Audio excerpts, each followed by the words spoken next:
After a breakup, there are different ways the pain can show up. And here are some of the most common scenarios. Number one, you try to move on too quickly, hoping a new relationship will fix the pain. But instead, it just follows you into the next one. Number two, you meet someone who seems good, but the sparkle just isn't there. With toxic people, the pull feels almost magnetic. And number three, you walk away thinking you know exactly what you want next, but somehow end up right back in the same kind of relationship. And number four, you find yourself staring at the wall thinking, I'm just totally lost. I don't even know where to start. So which one sounds familiar to you?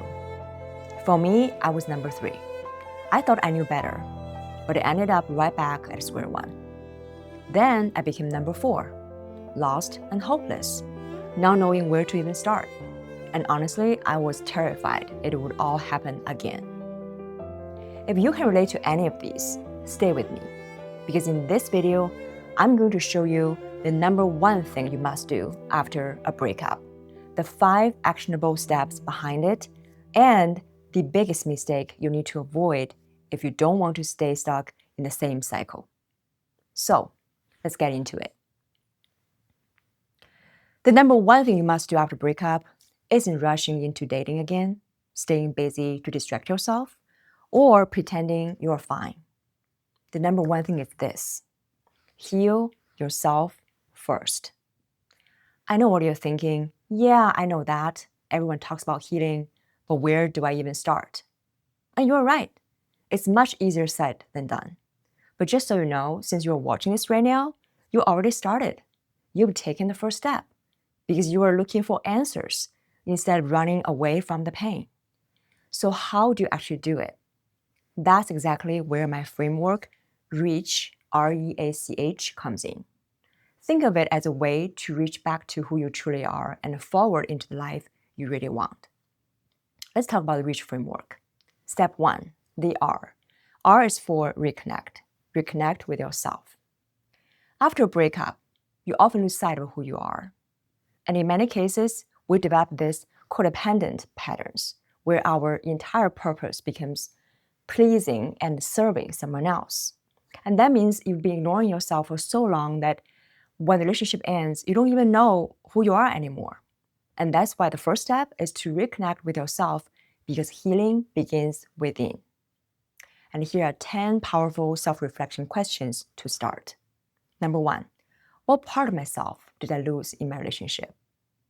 Number 2, what do I actually enjoy when no one else is involved? Number 3, what values matter to me the most? Number 4, what do I never want to compromise again? Number 5, what are my true non-negotiables in love and life? Number 6, what drains me and what energizes me? Number 7, what would I do differently if I truly believe I was worthy of love? Number 8, what do I want to create in my next chapter? Number 9, what do I no longer want to tolerate? Number 10, who am I when I'm being my authentic self?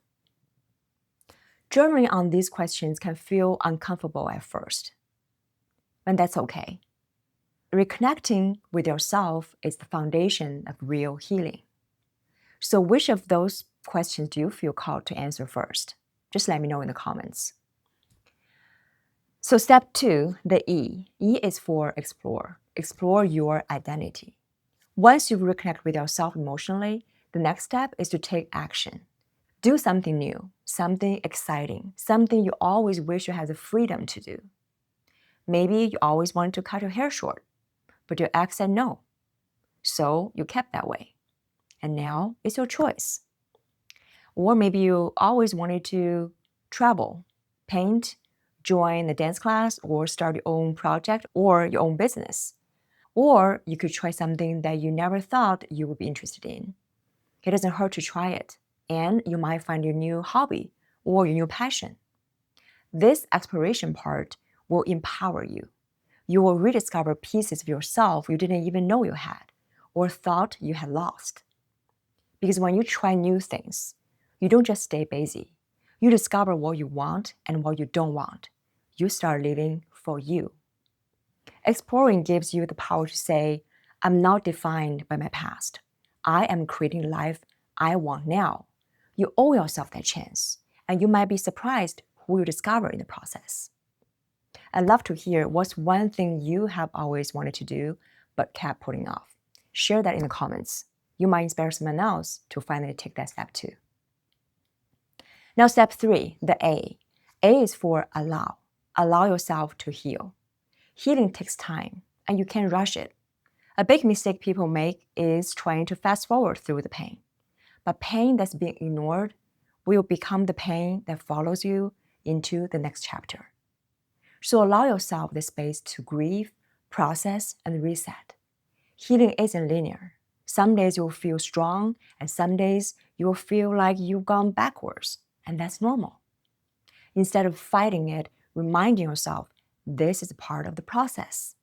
Give yourself permission to move at your own pace. No deadlines, no shame, just grace and self-compassion. And step 4, the C. C is for change. Change the story. This is where real transformation happens. Develop new beliefs. After my breakup, I used to tell myself things like this. I can't trust anyone. Men are all the same. What's the point? I'll never find my person. And those thoughts kept me defeated and hopeless. But when I started asking different questions, everything shifted. So ask yourself these questions instead. What did this breakup teach me about myself? How am I stronger now than before? What standards will I no longer lower for anyone? What do I deserve moving forward? Changing the story means moving from I'm broken to I'm learning, from I lost everything to I gained clarity. The breakup isn't the end of your story. It's your turning point. Now, step 5, the H. H is for honor. Honor yourself. This is where everything comes together. Honor yourself means setting boundaries, demanding self-respect, speaking up for yourself, and standing up for what matters to you. That means saying no when you used to always say yes. That means cutting off contact with someone who drains you. That means finally speaking up for your needs without apologizing. For example, maybe in your last relationship, you stayed quiet to avoid conflict. Honoring yourself now means using your voice even if it shakes. Or maybe in the past, you ignore red flags to keep the peace. And honoring yourself now means trusting your gut and walking away the first time. This is a step that builds your confidence.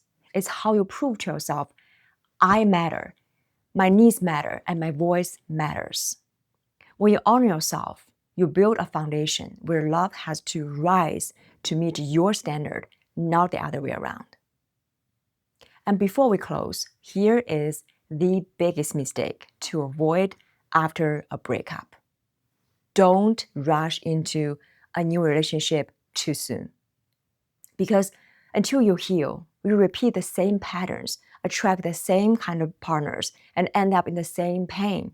That's why toxic connections feel magnetic, not because they're right, but because they're familiar. So it doesn't matter if the new person seems completely different. If you're still carrying the same wounds, you will keep vibing with the people who trigger the same kind of trauma. And that's why healing yourself isn't optional, it's essential. So to summarize, the number one thing you must do is to heal yourself. And the number one mistake you need to avoid is date before you're ready. If this hits home, please let me know in the comments with a simple, I'm ready to heal. Sometimes singing out loud is the first declaration of change.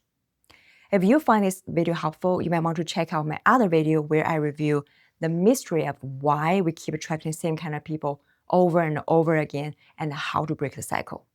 And don't forget to subscribe because every week I will share tools, tips, and real talk to help you heal, rebuild, and love forward. Thanks for watching. I'll see you next episode.